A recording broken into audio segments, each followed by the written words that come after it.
दोस्तों नमस्कार, मैं हूं प्रदीप प्रसन्न। आप सबका स्वागत है मेरे YouTube चैनल पर। शरद जोशी का एक और व्यंग लेकर के मैं आपके समक्ष आया हूं। इस व्यंग का शीर्षक है 21वीं सदी। बहुत पहले जब 19वीं सदी चल रही थी तब ये व्यंग लिखा था शरद जोशी ने, लेकिन इतना प्रासंगिक, इतना मार्मिक है कि आज भी ये बहुत ही बेहतरीन लगता है। तो आइए मैं पढ़ता हूँ आज का व्यंग 21वीं सदी। आपसे आग्रह है, जहाँ भी आपको व्यंग गुदगुदाए, हंसाए, मुस्कुराए, कटाक्ष करे समाज, विश्व, देश की तमाम विसंगतियों पर, वहाँ पर आप अपनी प्रतिक्रिया जरूर दें। और प्रतिक्रिया देने का तरीका आप जानते हैं, कमेंट्स के माध्यम से, वीडियो को लाइक करके, शेयर करके, चैनल को सब्सक्राइब करके और बेल आइकन को दबा करके। तो आइए शुरू करते हैं आज की वीडियो। आज का व्यंग 21वीं सदी। आप जानते हैं कि जो आने वाली होती है वह तभी आती है जब वह आने वाली होती है। फिर वह आपकी प्रेमिका कन्या हो या राजीव गांधी की 21वीं सदी। बार बार सुनकर और बार बार पढ़कर मैं 21वीं सदी को लेकर इतना उत्सुक और इतना उतावला हो गया हूँ कि वह आसपास कहीं हो तो मैं उसमें प्रवेश करना चाहूँगा। मगर जैसा कि होता है कि कोयल तभी कूकती है जब उसे कूकना होता है, कलियां समय पर ही चटकती हैं, झाड़ू सुबह ही लगती है और 16 वर्ष की सुंदरी 16 वर्ष में ही सुंदर होती है। इस मामले में गवर्नमेंट की जल्दबाजी से कुछ नहीं होगा। 21वीं सदी इस कमबख्त 20वीं सदी की आत्मा को शांति मिले बिना नहीं आएगी। उसमें अभी कुछ समय बाकी है। 12 वर्ष में घूरे के दिन फिरते हैं और 21वीं सदी में 13 वर्ष बाकी है। यानी कि 21वीं सदी के 13 वर्ष पूर्व यह व्यंग लिखा जा रहा है। हमें उसके बाद 1 साल और चाहिए। 21वीं सदी पूरे दिन हुए बिना जन्म नहीं लेगी। कांग्रेस पलंग पर लेटी करहाती रहती है और राजीव गांधी परेशान जच्चा घर के बरामदे में टहलाते रहे। मगर वह भी तभी पैदा होगी जब उसे होना है। 1999 के दिसंबर माह की 31 तारीख की रात के 12 बजे बाद, उसके पहले तो ऑपरेशन कराने से भी कुछ नहीं होगा। मैंने तो डॉक्टर से बात की, क्यों साहब, मेरे बारे में आपका क्या ख्याल है? मैं 21वीं सदी तक पहुंच पाऊंगा? कहीं ऐसा ना हो कि जैसे कुछ खिलाड़ी सेंचुरी बनाने से पहले ही 98 पर पवेलियन लौट जाते हैं, उसी तरह मैं भी 21वीं सदी लगने से पहले ही उस आदि अनंत पवेलियन में लौट जाऊं। डॉक्टर ने मेरी ओर देखा और कहा, पहुंच भी सकते हो, नहीं भी पहुंच सकते हो। हिंदी के लेखक हो, तुम्हारा क्या ठिकाना, जी भी जाओ मर भी जाओ। मैंने कहा, डॉक्टर साहब ऐसा नहीं बोलिए। अरे राजीव गांधी को पूरे भारत को 21वीं सदी में पहुंचाना है, तो हमें भी हिंदी व्यंग की 21वीं सदी में पहुंचाना है। हिंदी व्यंग को बड़ा जिम्मेदारी का काम है साहब। थोड़ा ताकत का इंजेक्शन दे दीजिए ना, च्यवनप्राश तो ले ही रहे हैं हम। डॉक्टर ने हमारी तरफ दया से देखा, बोला, इतना कह रहे हो तो तुम्हें पहुंचा ही देंगे 21वीं सदी में।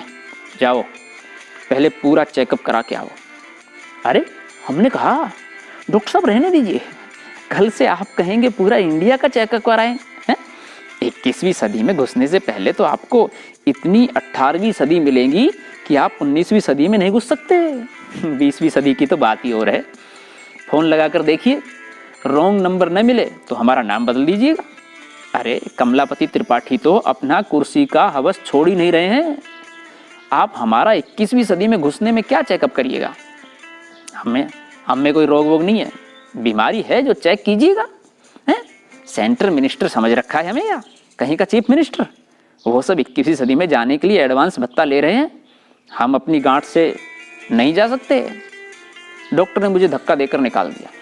सरकारी डॉक्टर था, गवर्नमेंट की ड्यूटी पर, कुछ कह भी नहीं सकते।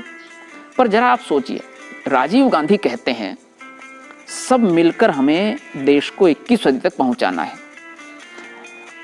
अब हम तो पूरा जोर लगाकर प्रधानमंत्री के कहे से देश को 21वीं सदी तक पहुंचा रहे हैं।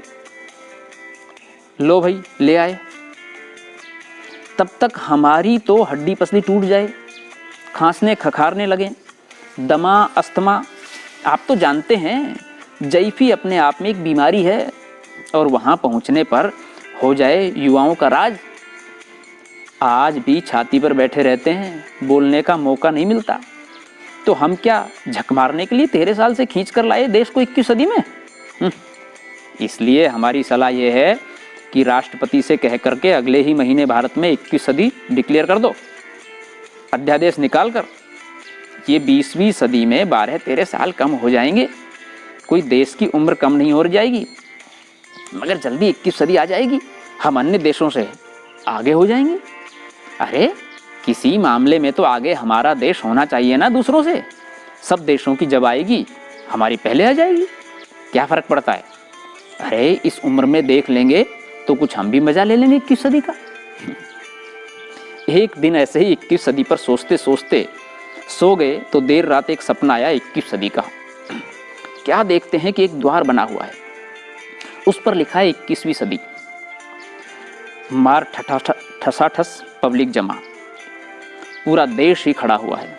ये आजकल के नेता तो दिखाई न पड़े रहे होंगे भीड़ में, पर दूर एक नेता खड़ा माइक पर भाषण दे रहा है, 21 सदी में प्रवेश का उद्घाटन भाषण।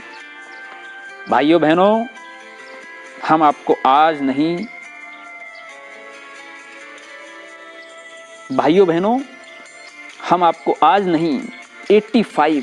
87 में प्रॉमिस किए थे कि हम अपना देश को 21 सदी में पहुंचाएंगे।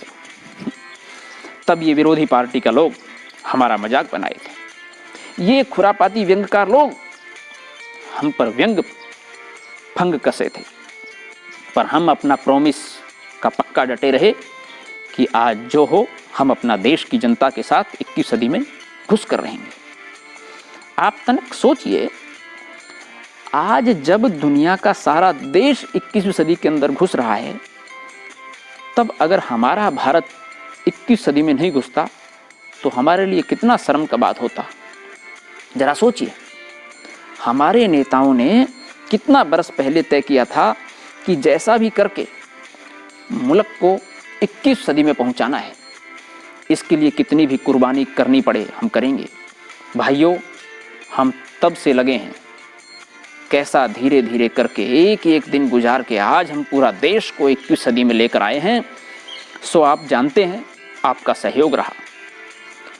आपके सहयोग के बिना हमारी पार्टी, हमारी गवर्नमेंट आज 21 सदी तक नहीं पहुंच सकती थी। अगर आपका सहयोग रहा तो 21वीं क्या, 22वीं, 23वीं, 24वीं, 25वीं, आप जौन सदी में कहिएगा तौन सदी में इस देश को पहुंचा देंगे। जोरदार तालियां बजी। फिर नेता ने 21 सदी के प्रवेश द्वार का फीता काटा। आइए भाइयों, सब शांति से आइए, एक एक कर प्रवेश कीजिए। पहले नेता घुसा, फिर अफसर घुसे, फिर चमचे घुसे, भ्रष्टाचार घुसा, अनाचार घुसा, पाखंड झूठ घुसा, फिर गरीबी घुसी, लाचारी घुसी, बीमारी घुसी, बेकारी घुसी। सब 21वीं सदी में प्रवेश करने लगे। रेंगते, लड़खड़ाते, घिसटते सब अंदर जा रहे थे। पूरा देश अंदर जा रहा था। मैं एक गुजरी हुई सदी का व्यंग्यकार ये सब देख रहा था। तभी एक पुलिस वाले ने मेरी पीठ पर डंडा जड़ते हुए कहा, ए बुड्ढे, देखता क्या है, आगे क्यों नहीं बढ़ता, आगे बढ़ो, आगे बढ़ो। प्रहार जोरदार था मित्रों, मेरी नींद खुल गई। बहुत बहुत धन्यवाद।